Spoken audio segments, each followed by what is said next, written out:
औज़ु बिल्लाहि मिनश शैतानिर रजीम बिस्मिल्लाहिर रहमानिर રહીમ। આજનો આપણા દર્શનો વિષય છે, સબ્જેક્ટ છે ઇસરાફ કરવો, ખોટો ખર્ચો કરવો, નકામો ખર્ચો કરવો, ફુઝુલ ખર્ચો કરવો। આ બાબતે ઇસ્લામમાં સખત મનાઈ આવી છે, ઉડાવ ખર્ચની મઝમ્મત કરવામાં આવી છે અને એનાથી ઇન્સાનને રોકવામાં આવ્યો છે। સૌથી પહેલાં આપણે કુરાને મજીદ તરફ જઈએ। સૂરે બની ઇસ્રાઈલ આયત નંબર 27। બિસ્મિલ્લાહિર રહમાનિર રહીમ। ઇન્નલ મુબઝિરીના કાનુ ઇખ્વાન શયાતીન, જેનો મફહૂમ થાય છે બેશક ઉડાવ ખર્ચ કરનારા, નકામો ખર્ચ કરનારા, ફુઝુલ ખર્ચ કરનારા શૈતાનના ભાઈઓ છે। અલ્લાહે જે ખોટો ખર્ચો કરે છે, બિનજરૂરી ખર્ચો કરે છે, એને શૈતાનના ભાઈઓ કીધા છે। આપણે કોઈકને કહીએ કે એ શૈતાનનો ભાઈ લાગે છે, તો ગુસ્સે થઈ જાય, બાંધવા લાગે, શૈતાનનો ભાઈ કહેશ મને। અલ્લાહ કહે છે કે જે લોકો ઉડાવ ખર્ચ કરે છે એ શૈતાનના ભાઈઓ છે। હવે અહીંયા એક વસ્તુ જરા બી કહી દઉં કે શૈતાનના ભાઈઓ કીધા છે, બરાબર છે, તો કોઈ લેડીઝ ઉડાવ ખર્ચ કરે તો એને શૈતાનની બેન કેવી કે નહીં એ મને ખબર નથી। અચ્છા, ઉડાવ ખર્ચ કરવો, ખોટો ખર્ચ કરવો, બિનજરૂરી ખર્ચ કરવો ગુનાહે કબીરા છે। આ એક એવું ખરાબ કામ છે કે ઇન્સાન પાસે ગમે એટલી દોલત હોય, ગમે એટલી દોલત હોય છતાં પણ તે પૂરી થઈ જાય છે અને પછી ઇન્સાન જિંદગીભર પસ્તાય છે। જિંદગીભર નથી પસ્તાતો, એની ઓલાદ પણ પસ્તાય છે, એના પુત્ર પુત્રીઓ પણ પસ્તાય છે કે કાશ પપ્પાએ દાદાએ જરૂર પૂરતો સારી રીતે રહ્યા હોત અને આ ઇસરાફ ન કર્યો હોત, ખોટો ખર્ચ ન કર્યો હોત તો અમે અમારી આ પોઝિશન ન હોત। એટલે જ કુરાનમાં, હદીસોમાં, વાકયાતમાં આપણે જોઈએ કે ઉડાવ ખર્ચની મઝમ્મત કરવામાં આવી છે, બુરાઈ ગણવામાં આવી છે અને ઉડાવ ખર્ચ, ખોટા ખર્ચાને ગુનાહે કબીરા ગણવામાં આવ્યો છે। બીજી આયત જોઈએ, સૂરે આરાફ આયત નંબર 31। અલ્લાહ કહે છે વકુલુ વશરબુ વલા તુસરિફુ ઇન્નહુ લા યુહિબ્બુલ મુસરિફીન, અને ખાઓ અને પીવો અને ફુઝુલ ખર્ચી ના કરો, બેશક અલ્લાહ ફુઝુલ ખર્ચ કરનારાઓને દોસ્ત રાખતો નથી। અહીંયા બી અલ્લાહ આપણને કહે છે કે અલ્લાહે આપણને દોલત આપી હોય, પૈસો આપ્યો હોય તો આપણે ખાઈએ, પીએ, સારી રીતે રહીએ। અલ્લાહની નેમતો કોના માટે છે? મોમિનો માટે છે। સારી રીતે આપણે રહીએ, અલ્લાહ આપણને આપ્યું હોય તો, પણ ફુઝુલ ખર્ચ, ખોટો ખર્ચ ન કરીએ। અને પછી કહીશ કે અલ્લાહ ખોટો ખર્ચ જે કરે છે એને ચાહતો નથી, એને દોસ્ત નથી રાખતો, એને પસંદ નથી કરતો। અલ્લાહ પસંદ નથી કરતો એ લોકોને જેઓ ઇસરાફ કરે છે। ઇસરાફ એટલે શું એની મિસાલ સમજવા આપણે કોશિશ કરીએ કે કોઈ વ્યક્તિ મસલન કોઈ વસ્તુ 10,000 રૂપિયાની ખરીદે, હકીકતમાં આટલી મોટી કિંમતની વસ્તુ કરતાં એ ઓછી કિંમતની વસ્તુથી પોતાની જરૂરિયાત પૂરી કરી શકતો હતો, છતાં મોંઘી વસ્તુ ખરીદે, ઇસરાફ છે। એવી જ રીતે ઘરમાં બિલકુલ એક વસ્તુની કંઈ જરૂર જ નથી અને આપણે બજારમાંથી એ વસ્તુ લેતા આવ્યા, મસલન કોઈ વસ્તુ છે મોંઘી છે પણ મસલન 500 રૂપિયામાં મળે છે મિસાલ, તો આપણે 500 રૂપિયાની લેતા આવ્યા, ઘરે લાવ્યા તો ઘરના જ કે આ હું કામ લાવ્યા? અરે 500 રૂપિયાની ખાલી હતી, પણ 500 હું કામ નાખ્યા? કાંઈ જરૂર જ નથી આ વસ્તુની, તમે 500 નાખી દીધા। તો આપણે એવી વસ્તુ જે જરૂર નથી એ શા માટે બંનેની 500 400ની મળતી હોય, એ વસ્તુની જરૂર નથી, એમાં શા માટે આપણે ઇસરાફ કરવો જોઈએ? બીજી મિસાલ આપણે સમજવા કોશિશ કરીએ તો કપડામાં ઇસરાફ। ઘણી વખત કંપનીના કપડાં છે ભાઈ, 10,000 રૂપિયાની જો, અરે ભાઈ એવા જ કપડાં, બલકે એની કરતાં સારા કપડાં કંપનીનું લેબલ લાગ્યો આગળ 2,000માં મળતા હોય, તો શા માટે કંપનીના નામ ઉપર 8,000 રૂપિયા વધારે આપવા જોઈએ? સ્કૂટરમાં, કારમાં ઇસરાફ. આપણે મસલન 10 લાખની કાર આપણા પોઝિશન પ્રમાણે સારી છે, કમ્ફર્ટેબલ છે, સારી રીતે આપણે સલામતીની સાથે ટ્રાવેલિંગ કરી શકીએ છીએ, તો શા માટે 90 લાખ કરોડ રૂપિયાની કાર લેવી જોઈએ? બાકીના પૈસા છે મસલન કેટલા મોમીનો ગરીબ છે, હરેક જગ્યાએ છે. મસલન તમે અમારે ત્યાં 10-12 લાખ રૂપિયાનો ફ્લેટ તૈયાર થઈ જાય, તો મસલન 1 કરોડની કાર લીધી, અરે ભાઈ 10 લાખ, 15 લાખ, 20 લાખની કાર લીધી, 8 મોમીનને 8 ફ્લેટ અપાવી દીધા, તો પૂરી જિંદગી બલકે એની ઓલાદ બી આપણને દુઆ દેતી રહેશે અને આખિરતમાં સવાબ આપણા મોત પછી પણ મળતો રહેશે. શા માટે ઇસરાફ કરવો જોઈએ? શાદીમાં ઇસરાફની તો કોઈ હદ નથી. લોકો બરબાદ થઈ જાય, પોતાની આગળ કેપેસિટી ન હોવા છતાં ખર્ચો કરે, કરજો લે, લોન લે, જમીન વેચી નાખે, પછી બહુ લાંબો ટાઈમ 5-10 વર્ષ કર્જના બોજમાં ડૂબેલો રહે. અલ્લાહે ક્યાં કીધું છે કે આપણે આ રીતે ખોટો કરજો શાદીમાં કરીએ?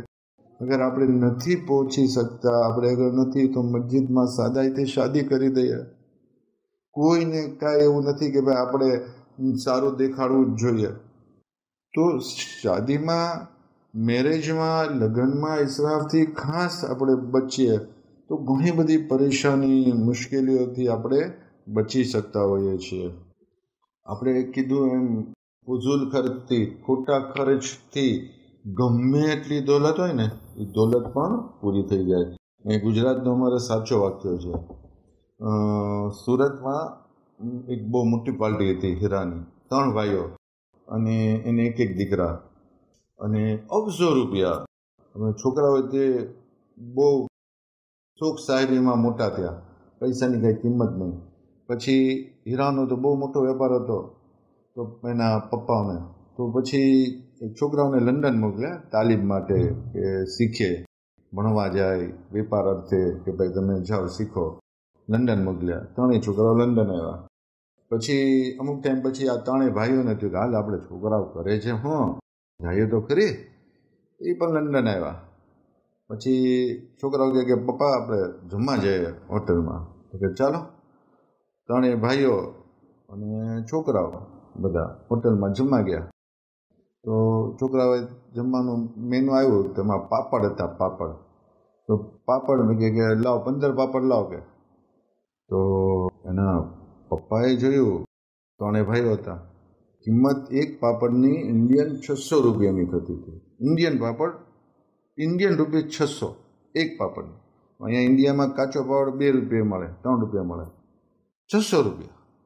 તો એક ભાઈ બોલ્યો કે બેટા તે આ પાપડની કિંમત જોઈ, 600 રૂપિયા ઇન્ડિયન છે એક પાપડના, તે 15 પાપડ મંગાવ્યા. તો કે પપ્પા અમે એ કિંમત તરફ કોઈ નજર જ કરતા નથી, જે હોય દઈ દેવાનો, એમાં ને એમાં કિંમત થોડી જોવાની હોય. 3 ભાઈઓ એકબીજાની સામું જોવે, ઠીક છે, જમી લીધું, લંડનમાં રહ્યા, પછી સુરત આવ્યા પાછા. 3 ભાઈઓ મળ્યા અને એક પ્લાન બનાવ્યો અને છોકરાઓને કીધું, ફોન કર્યો કે તમે ઇન્ડિયા આવી જાઓ, પાછા સુરત પી આવો. 3 છોકરા કે વાંધો નહીં. 3 છોકરા સુરત આવ્યા. સુરત આવ્યા એટલે કુટુંબની મિટિંગ ભરાણી અને 3 ભાઈઓએ પોતાના 3 દીકરાઓને કીધું કે હવે તમારે 2 વર્ષ માટે અહીંયાથી સુરત છોડી ઇન્ડિયામાં ગમે જગ્યાએ વયું જવાનું છે. તમારે આ પેઢીની કે પોતાની ઓળખાણ આપવાની નથી. તમારી કેપેસિટી પ્રમાણે મુંબઈ જાઓ, અમદાવાદ જાઓ, દિલ્હી જાઓ, બેંગ્લોર જાઓ, જ્યાં જવું હોય ના જાઓ, નોકરીએ લાગી જાઓ, 15,000, 20,000, 30,000 મહિનાના કમાઓ, મકાન ભાડે રાખો અને રહ્યો. 2 વર્ષ સુધી તમે કામ કરો, મહેનત કરો, મહેનતની રોજી કમાઓ અને પછી તમે પાછા આવજો. આ બધી જ મિલકત તમારી જ છે, પણ તમને પૈસાનો અહેસાસ થાય કે પૈસો કઈ રીતે કમાવાય છે, કેટલી મહેનત પછી પૈસો આવે છે, એ અહેસાસ માટે તમે 2 વર્ષ ટ્રેનિંગ લેવા માટે જાઓ. આ તમારી ટ્રેનિંગ છે. તમારે કોઈ જગ્યાએ અમારે ઓળખાણ આપવાની નથી. આ સાચું વાક્ય છે. એના બાપ કે તમે અગર આવું રહ્યું આવી રીતે કરતા તમે ખર્ચો કરતા રહ્યા 600 રૂપિયાનો એક પાપડ, તમારા જીવતે જીવ બધું પૂરું કરી નાખશો, બચાવવાનું તો ક્યાં રહ્યું? તો ઇસરાફ છે એ બહુ ખરાબ વસ્તુ છે. એટલે જ અલ્લાહે કીધું શૈતાનના ભાઈઓ છે ઇસરાફ કરવાવાળા. અલ્લાહ જરાય પસંદ કરતો નથી. ગુનાહ કબીરા છે ઇસરાફ. આથી આપણે ઇસરાફથી, ખોટા ખર્ચાથી હંમેશા બચવું જોઈએ. આપણી ઓલાદને, આપણા બચ્ચાઓને ટ્રેનિંગ આપવી જોઈએ કે ઇસરાફ ના કરે, ક્યારે ખોટો ખર્ચ ના કરે. ઇસરાફ ઉપર ઘણા બધા વાક્યા આપણને તારીખમાં જોવા મળે છે. હવે આપણે અહીંયા 3-4 હદીસો જોઈ ઇસરાફ વિશે અને પછી આપણો આજનો દર્સ પૂરો કરશું. બીજા દર્સમાં ઇન્શાલ્લાહ બીજા વાક્ય આપણે સાંભળશું. આ બધી હદીસ જે હું બયાન કરી રહ્યો છું હઝરત અલી અલૈહિ ઇસ્લામની છે. કિતાબનું નામ છે તજલિયાત હિકમત, પેજ નંબર 31. હઝરત અલી અલૈહિ ઇસ્લામ ફરમાવે છે, મધ્યમ માર્ગ, વચલો માર્ગ અપનાવી, ફુઝુલ ખર્ચી, ઇસરાફ કા ખર્ચાને છોડી દો. કાલે આવવાવાળા દિવસને યાદ કરો, કયામતના દિવસને. બહુ અહેમ વસ્તુ કહી છે. ને પોતાના માલમાંથી જરૂર જેટલું લઈને બાકીનું પોતાના જરૂરતના દિવસ કયામતના દે આગળ મોકલી દો. અહીંયા તો હઝરત અલી અલૈહિ ઇસ્લામ કહે છે કે જરૂર પૂરતું લો, બાકી અલ્લાહની રાહમાં તમે આપી દો. બીજી હદીસમાં કહે છે મધ્યમ માર્ગ, વચલો માર્ગ થોડીક મૂડીને વધારી દે છે, ને ઇસરાફ વધારે મૂડી, વધારે મિલકતને પણ ખતમ કરી દે છે. અક્કલમંદ તે છે જે ઇસરાફથી, ખોટા ખર્ચાથી બચે, ખોટા ખર્ચાથી પરહેજ કરે. ચોથી હદીસમાં કહે છે ઇસરાફ દરેક ચીજમાં ખરાબ છે સિવાય નેકીઓમાં. પાંચમી હદીસ કહે છે અક્કલમંદ તે છે જે મધ્યમ માર્ગ અપનાવે, ઇસરાફ ના કરે અને વાયદો કર્યા પછી તેને પાળો અને ગુસ્સાના વખતે સબરથી કામ લો. આ હતી હઝરત અલી અલૈહિ ઇસ્લામની હદીસોનો મફહૂમ. અહીં આપણે આપણો આ દર્સ પૂરો કરશું. અલ્લાહ પાસે દુઆ કરીએ કે અલ્લાહ આપણને બધાને તૌફીક આપે આપણને કે આપણે ઇસરાફથી બચીએ, આપણી રોજીમાં ખૂબ બરકત આપે, હર બલા બીમારી આફતથી આપણને બચાવે. ઇલાહી આમીન. આખિર દાવાના અનિલ હમ્દુલિલ્લાહિ રબ્બિલ આલમીન.